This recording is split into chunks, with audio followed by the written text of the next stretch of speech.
예. 자, 오늘 이제 주일 성경학교 오늘부터는 데살로니가 전서를 들어가겠습니다. 첫 번째 강인데요. 데살로니가 전서 이제 개요를 오늘 좀 살펴보도록 그렇게 하겠습니다. 광고 말씀을 드린 대로 데살로니가 전서는 갓 거듭난 성도가 가장 먼저 읽어야 할 성경이다. 구원을 받기 위해서는 예수 그리스도의 신성이 잘 나타나 있는 요한복음을 읽어야 하고, 그리고 구원받고 난 이후에는 초신자는 꼭 데살로니가 전서를 먼저 읽어봐야 합니다. 물론 이 데살로니가 전서에는 초신자들이 이해하기 어려운 부분도 있지만, 그러나 반드시 숙지하고 있어야 할 그러한 성경적 지식들을 담고 있는 그러한 성경입니다. 이 데살로니가 전서는요, 신약 성경에서 가장 먼저 기록이 된 책입니다. 주님 오신 이후에 AD 47년에서 54년경에 기록되어 있습니다. 말씀이 기록됐고요. 이 데살로니가 전서를 사전에 조명할 수 있는 것은 사도행전에 데살로니가 이 교회가 태동하게 되는 그런 과정들이 나타나 있습니다. 그래서 우리가 한번 그 말씀들을 한번 보도록 하겠습니다. 자, 사도행전을 먼저 보겠습니다. 사도행전 16장 9절입니다. 밤에 환상, 그러니까 현시죠. 환상은 이렇게 무슨 정신이 없는 상태인데 그게 아니라 현실적으로 눈에 나타난 그러한 계시입니다. 현시가 바울에게 나타났는데 마게도니아 사람 하나가 서서 그에게 간구하 이르되 마케도니아로 건너와서 우리를 도우라 하거늘. 자, 여기 마케도니아의 수도가 데살로니가입니다. 그러니까 마케도니아라고 하는 것은 큰 지역이고 나라고, 거기에 데살로니가가 그 나라의 수도가 됩니다. 자, 그래서 이제 마케도니아로 건너오라는 그러한 현실을 받고서 바울이 이제 그리로 이제 가는 거죠. 그렇게 해서 이제 사도행전 17장에 가면 17장 1절에 보면 이제 그들이 암피폴리스와 아폴리아니아를 지나 데살로니가에 이르렀는데 거기에 유대인들의 회당이 있으므로라고 했습니다. 자, 이제 데살로니가에 이제 사도 바울의 일행이 거기에 도착을 했습니다. 그래서 회당이 있으니까 처음에는 이 회당에서 말씀을 보통 전했거든요. 그래서 그 교회라는 건물이 없었기 때문에 유대인들이 모이는 회당에서 보통 복음이 전달이 되었습니다. 그리고 이제 어떤 말씀을 전했냐면 바로 3절입니다. 사도행전 17장 3절에 그리스도께서 반드시 고난받고 죽은 자들로부터 다시 일어나야 함을 설명하고 주장하며 또 내가 너희에게 선포하는 이 예수님이 그리스도시니라, 이렇게 선포했습니다. 그러니까 바로 그리스도의 복음을 선포한 거죠, 유대인들에게. 그래서 예수님께서 이 고난을 받는다는 걸 순환을 받는 거예요. 그러니까 십자가에 달려 죽으신다는 거죠. 그리고 나서 다시 바로 그분이 죽은 자들로부터 일어난다, 부활한다라는 것을 주장을 했습니다. 그리고 바로 이분이 바로 주 예수 그리스도시다, 하나님의 아들이시다, 이렇게 복음을 선포했던 겁니다. 지금 이러면서 거기에서 믿는 자들이 나타나기 시작한 거예요. 그러면서 데살로니가 교회가 시작이 되기 시작합니다. 보시죠. 다음 사도행전 17장 4절 말씀에 그들 중에 몇 사람이 믿고 바울과 실라와 더불어 사귀며 또 독실한 그리스 사람 중에서 큰 무리와 으뜸가는 여인들 중에서 적지 않은 사람들이 그리하더라. 그러니까 많은 사람들이 계속적으로 믿고 있는 거예요. 그리고 바울과 실라하고 같이 교제하면서 그렇게 지낸 거죠. 그래서 많은 사람들이, 적지 않은 무리들이 주 예수 그리스도를 믿었어요. 그런데 말이죠, 이 복음을 전할 때에만 믿는 사람들이 나타납니다. 복음을 전하지 않고 그냥 가만히 있었다면 바울과 실라가 그냥 어떻게 사람들이 예수 그리스도를 믿게끔 할 수 있겠습니까? 복음을 전했어요. 그러니까 이거는 우리에게 주시는 영적 교훈도요, 내 주위에 예수님 믿는 사람들이 생기지 않는다. 그거는 바로 내가 복음을 전하지 않고 있다라고 보시면 돼요. 내가 복음을 전해야 내 주변에 주님을 믿는 사람들이 생깁니다. 자, 그래서 이제 다음 구절을 보시면 이렇게 믿는 사람들이 생겼잖아요. 꼭 반대하는 사람들이 나타나요. 반대하는 사람들이. 5절과 6절에 그러나 믿지 아니한 유대인들은 시기심이 차서 시기심이 이제 발동이 되는 거예요. 천박한 어떤 불량배들을 들여다가 무리를 지어 온 도시를 소란하게 하고 야손의 집을 습격하여 그들을 백성에게 끌어내려 하였으나 그들을 발견하지 못하며 야손과 어떤 형제들을 끌고 도시의 치리자들에게 가서 외치되 세상을 뒤집어 엎는 이 사람들이 여기에도 이르렀는데, 그러니까 예수 그리스도를 복음을 전하면 그들은 세상을 뒤집어 엎는 사람들이에요. 세상을 역행하는 사람들이에요. 이렇게 그들을 고소했습니다. 그래서 야손의 집에서 모였고 야손이 또 거기에 하나의 리더자였습니다. 그래서 야손을 끌고 갔던 거죠. 이제 바울은 못 찾았고. 그래서 이렇게 믿는 사람들이 생기면 바로 거기에 시기하는 자들, 방해자들도 생긴다는 것입니다. 그렇게 하면서 태동된 게 데살로니가 교회예요. 그러니까 데살로니가 교회는 이제 첫 복음이 전달되면서 거기서부터 믿는 자들이 생기고 거기를 박해하는 자들이 생기고 이러면서 데살로니가 교회는 박해 가운데 시작이 된 교회입니다. 자, 이 많은 박해와 반대와 압력을 받으면서 데살로니가 교회가 시작이 됐는데 그때 주님께서 그들에게 주신 말씀이 있어요. 데살로니가 전서는 5장으로 되어 있거든요. 5장까지 되어 있어요. 근데 매 장마다 주님께서 하신 말씀이 있어요. 그건 뭐냐면 예수님께서 다시 오신다. 박해받는 그들에게, 믿음 있는 그들에게 주님께서 말씀하시는 것은 내가 다시 올 거야. 이 말씀을 매 장마다 주신 거예요. 그래서 제가 사도행전 1장 10절만 읽겠지만 여기 밑에 관련되는 구절, 사도행전 2장 19절, 데살로니가 전서 2장 19절, 데살로니가 전서 3장 13절, 4장 16에서 17절, 5장 23절 이 모두가 다 주님께서 다시 오신다는 것을 증명하고 있어요. 자, 저는 그 중에서 한 절, 데살로니가 전서 1장 10절만 읽겠습니다. 그분께서 죽은 자들로부터 살리신 그분의 아들께서 하늘로부터 오실 것을 기다리는지 보여주나니 하늘로부터 다시 오신다는 거예요. 이분은 곧 다시 올 진노로부터 우리를 건져내신 예수님이시니라. 이렇게 데살로니가 전서에는 각 장마다 계속 예수 그리스도께서 다시 오신다라는 것을 핍박과 고통을 받는 성도들에게 계속 위로의 말씀을 주고 계십니다. 우리가 이 땅 가운데서 무슨 소망이 있겠습니까? 우리의 소망은 주 예수 그리스도의 다시 오심의 소망이 있습니다. 우리가 핍박이 강하면 강할수록 힘들면 힘들수록 더 예수님의 오심을 바라시기 바랍니다. 자, 이 데살로니가 교회에서는요, 몇 가지 문제가 좀 있었습니다.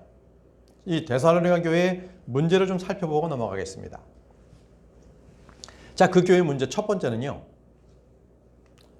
성도들이 핍박을 받는다는 거예요. 말씀드렸죠? 그래서 데살로니가전서 1장 6절에 첫 번째 편지 앞부분에 또 너희는 많은 고난 속에서, 그러니까 많은 고난을 지금 받고 있는 거예요. 많은 반대자들 속에서 핍박을 받고 있는 거죠. 성령님의 기쁨과 더불어 말씀을 받아 우리와 주를 따르는 자가 되었으니 라고 기록하고 있습니다. 그들은 많은 고난 속에서 핍박을 받고 있었습니다. 두 번째입니다. 데살로니가 교회의 문제점 두 번째, 바울이 받는 거짓 고소와 모함이 있었어요. 바울에게 그를 모함하는, 거짓 고소하는 자들이 있었다는 거예요. 데살로니가전서 2장 3절과 5절 말씀을 제가 읽겠습니다. 우리의 권면은 속임수나 부정함에서 나지 아니하였고 간사함으로 한 것도 아니었노라. 우리는 진실함으로 하였다라는 거예요. 속임수, 부정함, 어떠한 간사함도 없었다는 거죠. 5절, 너희가 아는 바와 같이 우리가 어떤 때에도 아첨하는 말들이나 탐욕의 탈을 사용하지 아니하였나니 하나님께서 증인이시니라. 결코 예수 그리스도만을 증거했지 사람들이 듣기 좋아하는 그런 아첨하는 말, 탐욕의 탈을 쓰고서 말하지는 않았다는 것입니다. 바로 두 번째가 바로 바울이 모함을 받은 거예요. 거짓 고소를 당한 거죠.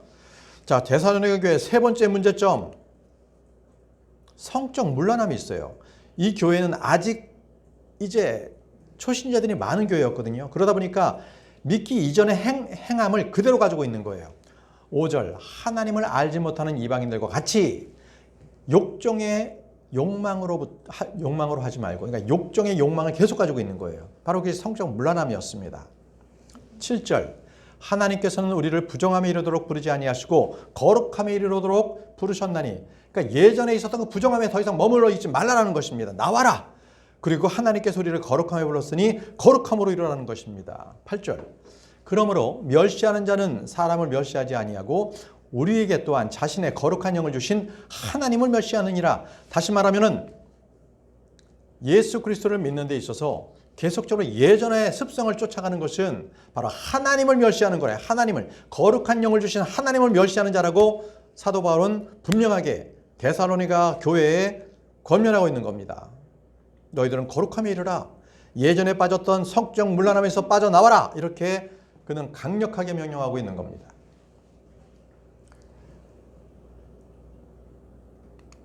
자, 네 번째입니다.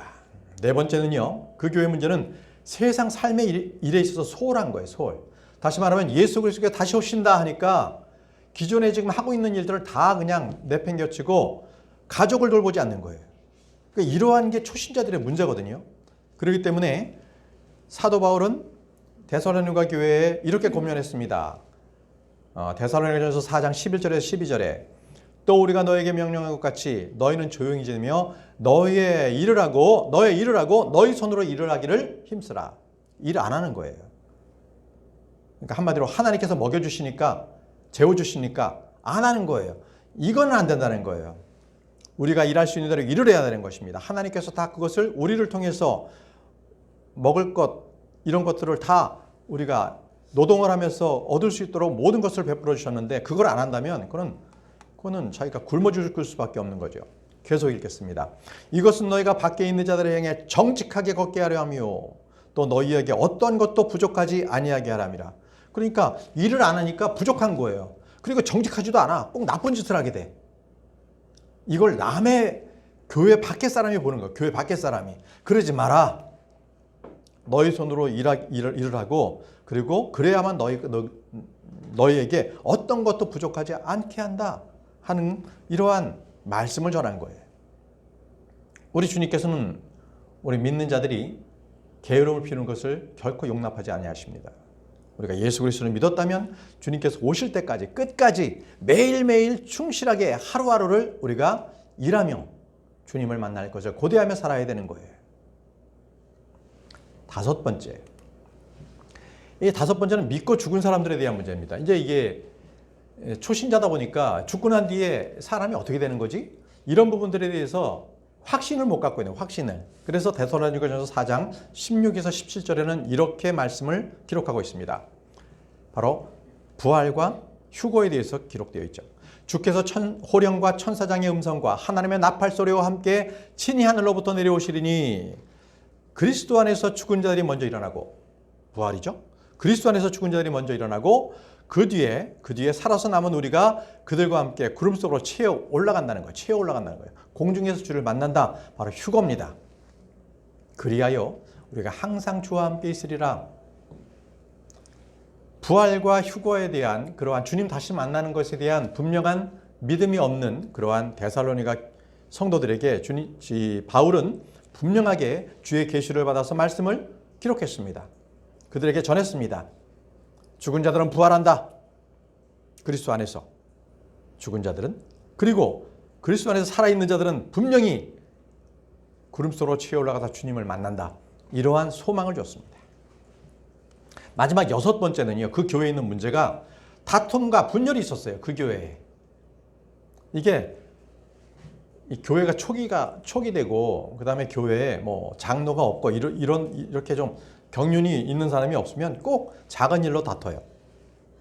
꼭 자기가 잘난 거예요. 그래서 저는 이번에 우리 성도님들에게 부탁드리는 것은 교회에는요, 다툼이 될 만한 것을 얘기하면 안 돼요. 교회는 지체잖아요. 그래서 교회에 오면 서로 기도해주고 정말 기도해주면서 그를 사랑으로 대해야 되는 거지, 꼭 뭔가 하나 이렇게 이슈를 던져가지고 뭔가 다툼이 되는 그런 어떤 거리를 던지면서 자기가 잘난 척, 이거 안 돼요. 그건 아주 초신자가 보이는 그러한 좀 행동입니다. 그렇게 하면 안 돼요. 그래서 데살로니가 교회에도 그런 자들이 있었어요. 그래서 사도 바울이 이렇게 권면했습니다. 13절. 그들의 일로 인하여 사랑 안에서 그들을 매우 귀중히 여기라. 또 너희끼리 화목하게 지내라. 왜 이걸 썼겠어요? 자꾸 분열과 다툼이 있으니까 서로 귀중히 여기라. 그리고 화목하게 지내라는 것입니다. 15절. 조심하여 아무도 누구에게든지 악으로 악을 갚지 말고 도리어 너희 가운데서 선하고 또 모든 사람들에게 선한 것을 항상 따르라. 선하게 대하라는 거예요. 자기가 조금 더 안다 그래가지고 그걸 갖다 자꾸 뭔가 이렇게 설명하려 하고 그걸 어필하려 하고 이럴 필요 없어요. 자기가 믿는 바가 성경 말씀이 아니다면 그건 자기가 그냥 집에서 생각하고 있으면 돼요. 그걸 자꾸 교회 갖고 와가지고 뭐 이상한 절기 얘기한다든지 자꾸 세상 얘기 이러면 안 돼요. 우리 교회에서는 하나님의 말씀에 의해서만 우리가 말해야 되는 겁니다. 나머지 관심 있는 건 본인이 혼자 생각하고 있고 정 그게 궁금하면 목사인 저에게 물어보면 됩니다. 그러면 제가 그걸 권면을 해서 정확하게 말씀대로 우리가 입장을 생각을 정리해 주면 되는 거예요. 26절. 거룩한 입맞춤으로 모든 형제들에게 인사하라. 거룩한 입맞춤, 키스한다는 입과 입을 얘기하는 게 아니에요. 그러니까 볼에 볼을 댄다든지 여러 가지 그 당시에 포옹을 한다든지 이런 인사법이 있었습니다. 그래서 거룩한 입맞춤으로 모든 형제들과 인사하라는 거예요.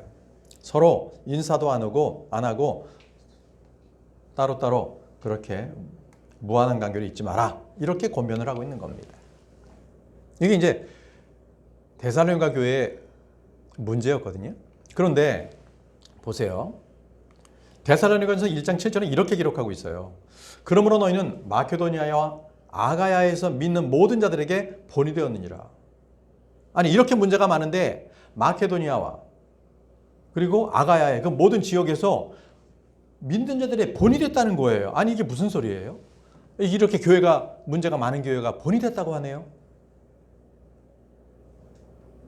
이것은 비록 교회에 문제가 있었지만 그럼에도 불구하고 그 교회에는 믿음의 본을 가지고 있는 성도들이 있었다는 거예요. 저는 여러분들이 그런 믿음의 본을 보이는 성도들이 되길 바랍니다. 비록 아직도 믿음이 연약해서 문제 일으키는 그러한 지체들도 있지만 그럼에도 불구하고 그들을 위해서 기도하고 사랑해주고 권면해주고 이런 마음을 갖고 끝까지 믿음의 본을 보이는 사람들이 교회를 아주 풍족하게 은혜로 큰 은혜로 그리고 그 교회를 아름답게 나타내 주는 거예요. 믿음의 본이 되는 성도가 되시기 바랍니다. 자, 이제 지금까지가 서론이었어요. 서론이었고 데살로니가전서 이제 본문으로 들어가겠습니다. 1장 1절입니다. 1장 1절. 바울과 실로아노와 디모데는 한 묶음이죠. 바울과 실로아노와 디모데 믿는 동료입니다. 동료 사역자입니다. 하나님 아버지와 주 예수 그리스도 안에 있는 데살로니가 사람들의 교회에 편지하노니 하나님 우리 아버지와 주 예수 그리스도로부터 은혜와 평강이 너에게 있기를 원하노라 라고 했습니다. 이처럼 바울은요 자기의 동력자들을 아주 절절하게 잘 표현했어요. 빌립보서 4장 3절에는 이 동력자들을 동료라고 했고요. 빌립보서 2장 25절에는요 동력 군사라고 했습니다. 이렇게 동력자들을. 바울에게는 실로아노. 여기 실로아노는요 신라입니다. 신라를 헬라어로 실로아노라고 썼던 겁니다. 디모데가 그대로 있고요. 자, 여기서 보게 되면 맨 밑줄에 은혜와 평강이 너에게 있을지어다. 은혜와 평강. 자, 이 은혜와 평강은요. 이 크리스천들이 이 세상에 살아가는 데서 가장 중요한 두 가지입니다. 믿고 난 이후에 은혜와 평강이 떨어지지 않아야 돼요. 늘 함께 있어야 되는 겁니다. 자, 한번 알아보죠. 항상 주님께서 이 평안을 주십니다. 요한복음 14장 27절. 내가 너에게 평안을 남겨놓으니 곧 나의 평안을 너에게 주노라. 세상에 주는 것과 달리 내가 너에게 주노니 너희는 마음에 근심하지도 말고 두려워하지도 말라. 왜 주님께서는 이 평안을 주는데 마음에 근심하지도 말고 두려워하지 말라고 하셨습니까? 그들이 두려워하고 근심하기 때문에 주님께서 평안을 주겠다는 거예요. 근데 이 평안은요 그냥 일반적인 평범한 평안이 아니라 주님께서 직접 자신의 평안을 주시는 거예요. 자신의 평안을. 주님께서 주시는 평안이 있다면 그게 나에게 있다면 두려움이나 근심이 없습니다. 여러분들에게 지금 어떠한 걱정이 있습니까? 그 주님께서 주신 평안이 나에게 없기 때문입니다. 주님께서 주시는 이 시간에도 주시는 그 평안을 받으시기 바랍니다. 받아서 누리시기 바랍니다. 이사야 26장 3절에서는 주님께서는 완전한 평강을 주셨습니다. 주께서는 생각을 주께 고성시킨 자를 완전한 평강으로 주시리니 이는 그가 주를 신뢰하기 때문이니라. 주님께서 주시는 평강은 완전한 평강입니다. 완전한 평강. 그것은 누구에게 줘요? 주께 생각을 고정시킨 자에게 줍니다. 자꾸 다른 생각, 세상 염려 이런 거 가지면 완전한 평강이 임할 수가 없겠죠. 네. 자, 다시 본문으로 들어가겠습니다. 데살로니가전서 1장 2절 우리가 기도할 때에 너희에 대하여 말하며 너희 모두로 인해 항상 하나님께 감사드리면. 자, 말씀드린 것처럼 데살로니가 교회 성도들은 아직 구원받은 지 얼마 되지 않았습니다. 그래서 많은 가르침을 받았어야 됐어요. 영적 성장도 필요했습니다. 잘못한 게 참으로 많았습니다. 아까 6가지 막 문제들이 나오잖아요. 그런데도요, 사도 바울은 그들의 잘못을 지적하고 그들을 비난하거나 정죄하지 않았다는 것입니다. 바로 2절에 나오잖아요. 우리가 기도할 때에 너희로 인해서 하나님께 감사를 드리면, 그들로 인해서 하나님께 감사했다고 합니다. 이게 바로 교회에 있어서의 교제라는 이런 것입니다. 성도와 성도 간에 서로 부족한 점을 껴안아줘야 되는 거예요. 그 부족함을 지적하고 정죄하는 것이 아니라 그로 인해서 감사하고 그를 위해서 기도해 주는 것, 이것이 바로 지체됨의 모습입니다. 그래서요, 우리가 항상 기도하는 것은 감사가 따라가야 되는 겁니다. 기도하는데 감사가 없다? 그럼 뭔가 그것은요, 중요한 게 한 가지가 빠져 있는 거예요. 제가 계속 말씀드리겠습니다. 에베소서 1장 16절이에요. 이렇게 기도하고 감사하라는 것입니다. 기도할 때에 너희에 관하여 말하며 너희로 인해 감사를 드리는 것을 그치지 아니하고. 기도할 때에 데살로니가 교회 성도들을 위해서 말하였다는 거예요. 하나님께. 그러면서 그들을 위해서도, 그들 때문이라도 감사를 드렸다는 거예요. 우리가 누구를 위해서 기도할 때는 꼭 그를 위해서, 그를 통해서, 그 때문에, 그로 인해서 하나님께 감사를 드리십시오. 그게 기도하는 자의 모습입니다. 빌립보서 4장 6절에는요. 아무것도 염려하지 말고 오직 모든 일에서 기도와 간구로 너희가 요청할 것들을 모아 더불어 감사와 더불어 하나님께 알리라고 말씀하셨습니다. 바로 기도 중에서 감사를 드리는 것, 이것이 바로 성도의 의무이며 특권입니다. 고린도서 4장 2절을 보시면요. 항상 기도하고 기도 중에 감사를 드리며 깨어 있으라. 자, 항상 기도하고 기도 중에 감사를 드리라고 말씀하고 있습니다. 기도 중에 감사가 없는 기도는요, 음식을 했는데 음식이 아무 맛이 안 나. 그거하고 똑같아요. 음식을 해서 맛이 있어야 되는 거잖아요. 감사가 없으면 기도가 똑같은 거예요. 맛이 없는 기도. 하나님께서 기뻐 받으시는 그런 기도가 안 된다는 겁니다. 다시 본문으로 돌아가겠습니다. 데살로니가서 1장 3절입니다. 하나님 곧 우리 아버지의 눈앞에서 우리 주 예수 그리스도 안에 있는 너희의 믿음의 행위와, 첫 번째 믿음의 행위입니다. 두 번째 사랑의 수고와 세 번째 소망의 인내를 끊임없이 기억하기 때문이니. 기억하십시오. 믿음의 행위, 사랑의 수고, 소망의 인내입니다.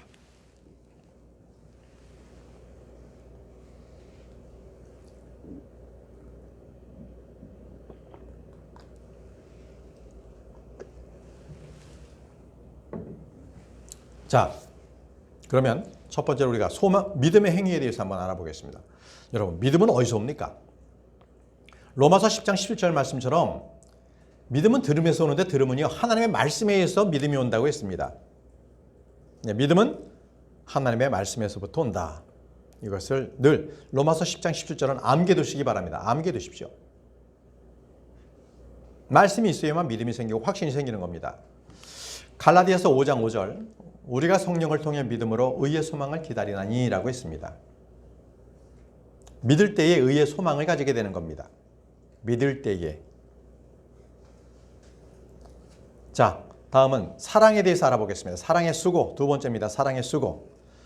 고린도전서 16장 14절에는요. 너희의 모든 일을 사랑으로 할지니라고 했습니다. 모든 일을 사랑으로 할지니라. 이 사랑이 없는 이 일들은요. 다 헛된 거예요. 잘못된 일입니다.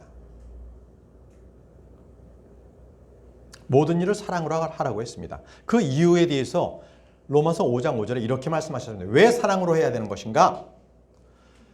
소망이 우리를 불끄럽게 하지 아니함은 우리에게 주신 성령님에 의하여 무엇이 하나님의 사랑이 어디에 우리 마음에 넓게 부어졌기 때문이니 그래서 우리가 모든 일을 할 때 사랑으로 하는 거예요. 사랑으로. 하나님의 사랑이 우리 속에 넓게 부어졌기 때문에 우리는 모든 일을 해도 사랑으로 해야 합니다. 요한일서 5장 3절입니다. 우리가 그분의 명령을 지키는 것 이것이 곧 하나님을 사랑하는 것이니라. 그분의 명령들은 무겁지 아니하니라. 하나님의 명령, 하나님을 사랑하게 되면 그분께서 말씀하시는 것을 지키는 자들이에요. 하나님의 명령을, 하나님의 말씀을 지키지 않는 것은 단적으로 하나님을 사랑하지 않는다는 겁니다. 사랑이라는 게 바로 그거예요. 왜? 사랑은 믿음에서 나기 때문에 그렇습니다.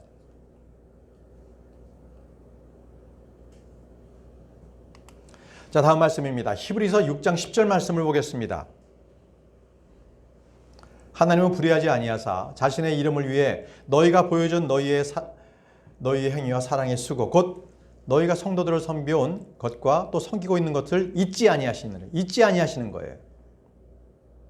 그래서 이 사랑의 수고는요, 형제를 섬기는 일부터 시작하는 거예요. 그게 처음이고 끝입니다. 그렇게 주님께서는 율법의 완성이 하나님을 사랑하고 내 이웃을 사랑하라고 했잖아요.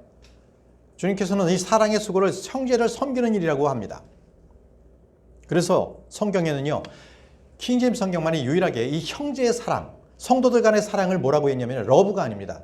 체리티라고 했어요. 체리티. 이게 킹제임스 성경 안에만 있는 사랑입니다. 성도의 사랑을 말하는 거죠. 그래서 여러분들 이 사랑을 우리가 고린도전서 13장은 사랑장이잖아요. 거기다 이렇게 대입해 보시기 바랍니다. 사랑이라는 것에 성도의 사랑이라고 대입해 보시면 정확합니다. 체리티는요, 성도의 사랑을 주님께서는 일부러 체리티라고 별도로 명령하신 거예요. 보시죠. 제가 그렇게 읽어볼게요. 사랑을 성도의 사랑으로 읽어볼게요. 고린도전서 13장 1절에서 3절을 제가 읽겠습니다. 내가 사람들의 언어들과 천사들의 언어들로 말할지라도 성도의 사랑이 없으면 소리나는 징과 울리는 괭가리가 되고 내가 예언하는 선물이 있고 모든 신비와 모든 지식을 이해하며 또 모든 믿음이 있어 산을 옮길 수 있을지라도 성도의 사랑이 없으면 내가 아무것도 아니요.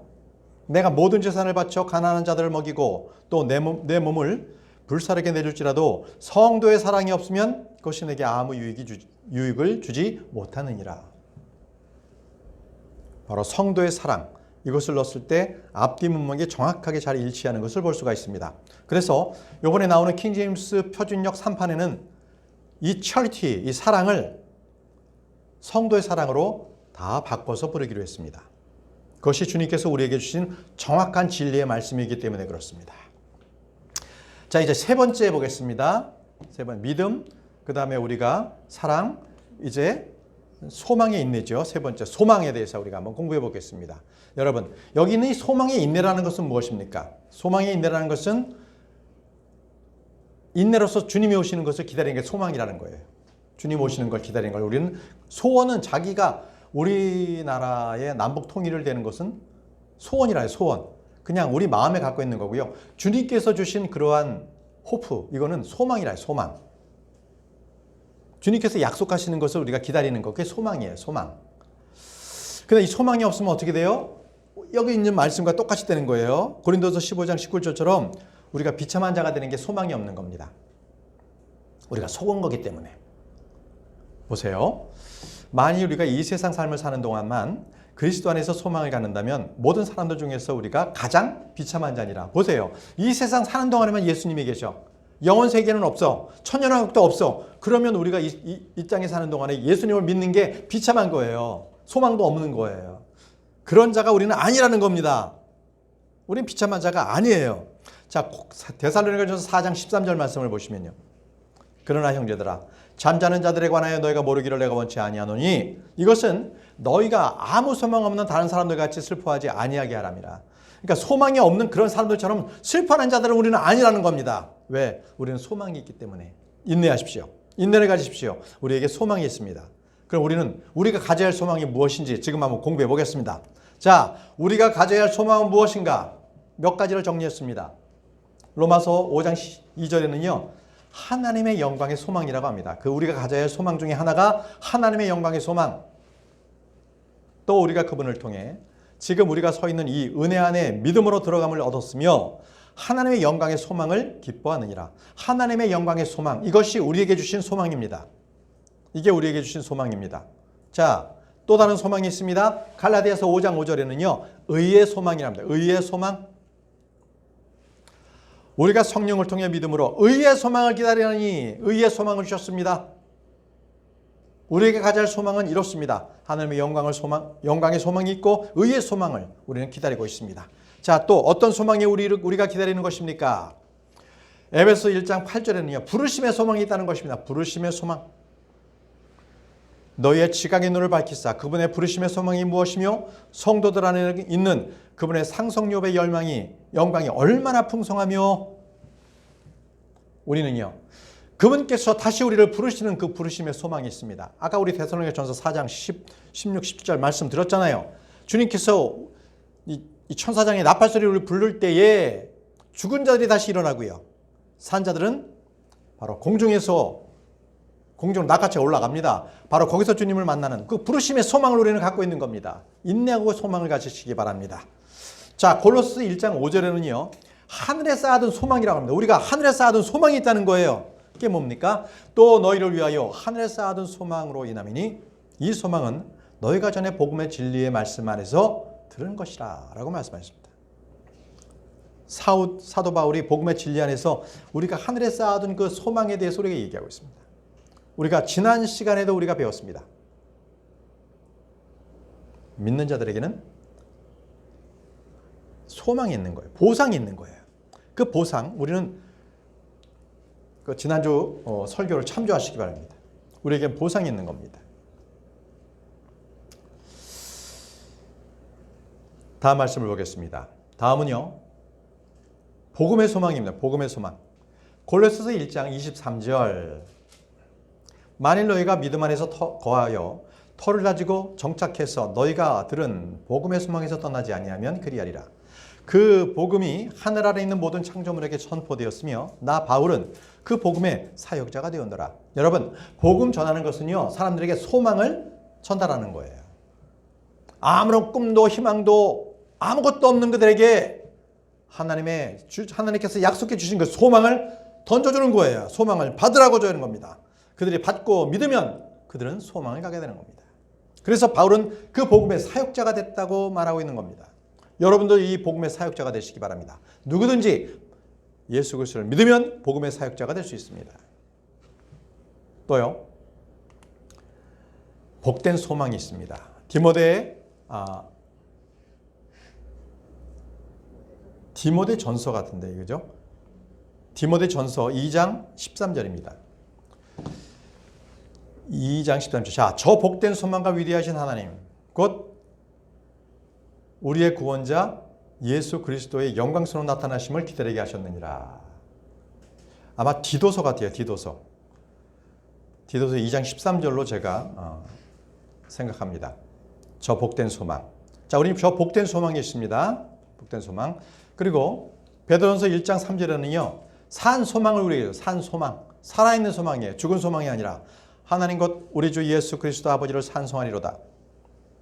그분께서 자신의 풍성하신 긍휼에 따라 죽은 자들로부터 예수 그리스도를 부활하게 하심으로 우리를 다시 낳으사 산 소망에 이르게 하셨다고 했습니다. 자, 여기서 이 산 소망이라는 것은 예수 그리스도의 부활로 인해서 우리가 거듭나게 됐던 거죠. 다시 말씀드리면 우리가 그 구원받은 그 새 생명, 이것이 바로 산 소망입니다. 우리가 구원받고 영원한 생명을 얻었습니까? 그것이 바로 우리에게 산 소망을 주신 거예요. 우리는 영원히 삽니다. 자, 이제 우리에게 주신 가장 귀중한 소망이 뭔지 아십니까? 디모데전서 1장 1절에 나와 있는 바로 주 예수 그리스도께서 우리의 가장 큰 소망입니다. 아멘이십니까? 디모데전서 1장 1절. 하나님 곧 우리의 구원자와 우리의 소망이신 주 예수 그리스도의 명령으로 예수 그리스도의 사도가 된 바울은 우리의 소망이신 주 예수 그리스도십니다. 우리의 소망이신 주 예수 그리스도. 자, 그러므로 말미암아 우리는요, 이 소망을 마음에 품고 있고 언제든지 사람들에게 당신은 왜 이렇게 평안해? 당신은 뭐 기쁜 일이 왜 이렇게 막 늘 즐거워? 당신의 얼굴을 보면 환한 빛이 나. 자, 이렇게 말하는 사람들에게 주 예수 그리스도를 우리가 온유함과 두려움으로 대답해야 합니다. 말씀 보겠습니다. 베드로전서 3장 15절입니다. 오직 너희 마음속에 주 하나님을 거룩히 구별하고 너희 속에 있는 소망의 이유를 묻는 모든 사람에게 온유함과 두려움으로 대답할 것을 항상 예비하며. 우리가 소망의 이유를 묻는 모든 사람들에게 우리 안에 계신 예수 그리스도, 그분을 우리는 온유함과 두려움으로 그분을 우리가 전파해야 할 것입니다.